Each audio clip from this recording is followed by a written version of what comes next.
Quebec, the American Apparel Factory in Selma, Alabama, has been making military uniforms for our military for years.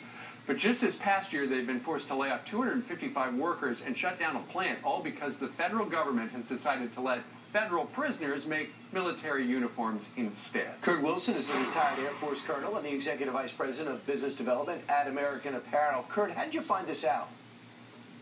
Well, it's been ongoing for quite some time, but unfortunately, what comes to bear now as demand for military uniforms begin to decrease, budgets decrease, the percentage that Federal Prison Industries has somewhat remains the same, and the problem gets bigger for us. Sure.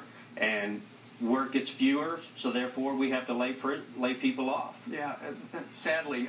And the interesting thing is, and we're going to put up a graphic that shows the uniform that the coat, the one that you create, yes, sir, costs $29, whereas the one the federal prisoners create costs $34. It's about $5 more.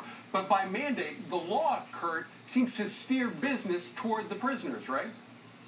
That is correct. Unfortunately, the way the law is, Federal Prison Industries gets first dibs at contracts up to a certain percentage before they have to compete against us. The Army combat uniform, for instance, is an item that they take off the top. And as a result, the American taxpayer is paying more for it. Sure. Bottom line, though, each soldier is paying more for their uniform because of this. It's unbelievable, too, because you wouldn't think the labor costs would be the same.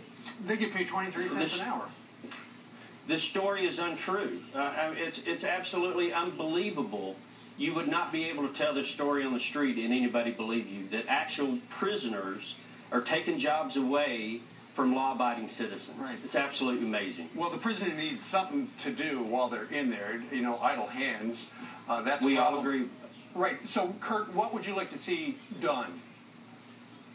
Well, immediately, the lawmakers that are out there, the congressmen and senators, if you have an apparel plant in your district or your state that is involved in government contracts, go see those people firsthand, ask them what the impact that the prison industries is having on them, and then immediately get back to Washington and eliminate, especially the apparel industry. The apparel industry has lost more jobs over the last 10 years than any industry segment in the United States.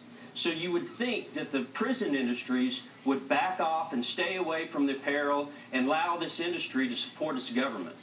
Yeah, you would think so. Kurt Wilson, thanks for exposing the story, and hopefully people are paying attention, and politicians that want to get reelected will be listening.